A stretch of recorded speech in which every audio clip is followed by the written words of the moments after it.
Joyeuse fête du mimosa! La fête du mimosa constitue un rendez-vous annuel incontournable en février, qui célèbre le langage des fleurs depuis 1931. En effet, cet arbuste est originaire d'Australie et a été introduit dans les jardins botaniques d'Europe après les voyages d'exploration scientifique. Elle a été importée comme plante ornementale et pour stabiliser les sols. Elle s'est par la suite échappée des cultures. Mais, dis-moi, Marie-Pierre, cette jolie fleur étrangère n'impacterait pas le rôle des espèces de notre sol? Tu tombes bien, Olive. Figure-toi que cette année, avec mon acolyte, nous nous y sommes intéressés et qu'elle n'est pas si innocente que ça. En France, on la retrouve essentiellement sur les côtes méditerranéennes et atlantiques. Voici une carte qui montre la répartition du mimosa, que tu peux voir en bleu, en France.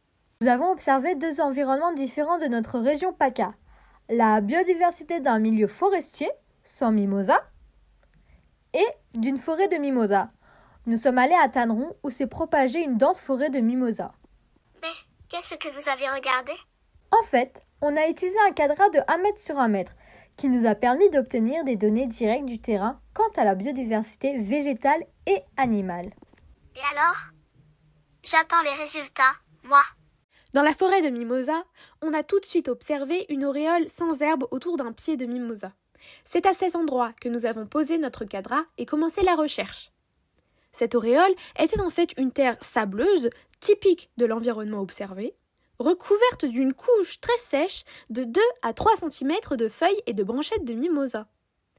Dans cette zone, nous n'avons trouvé absolument aucun individu vivant.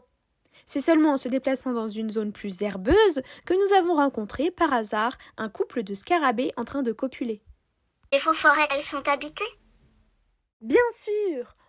Du côté de notre forêt, en reproduisant la même technique, nous avons pu observer dans une litière de feuilles de chêne bien plus aérée et humide, une fourmilière cachée sous sa pierre, une araignée qui défendait sa toile, quelques colomboles qui trottaient partout, une famille de cloportes qui dormait sous sa pierre et quelques gloméris marginata qui grignotaient les feuilles.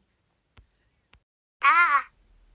Mais c'est quoi encore ces machins? Ces machins, comme tu les appelles, sont des espèces invisibles mais pourtant indispensables au bon fonctionnement des écosystèmes. Le gloméris est un petit invertébré compact, mesurant 1 à 2 cm de longueur, qui a notamment la capacité de se rouler lorsqu'il se sent en danger grâce à son exosquelette composé de plusieurs segments, chacun muni de 2 paires de pattes.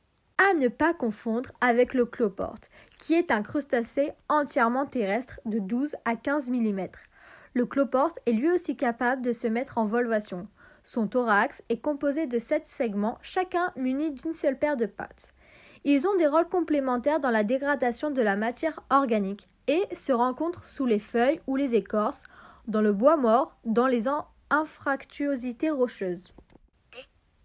Alors, ils servent à quoi ces gloméris et cloportes? Alors c'est une très bonne question.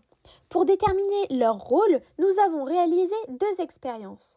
Dans 2 boîtes de 1000 ml, nous avons introduit la même quantité de litière de forêt typique des lieux fréquentés par ces bébêtes, composée de feuilles sèches de chêne, d'arbres de Judée, d'érables de Nenguno et d'érables du Japon.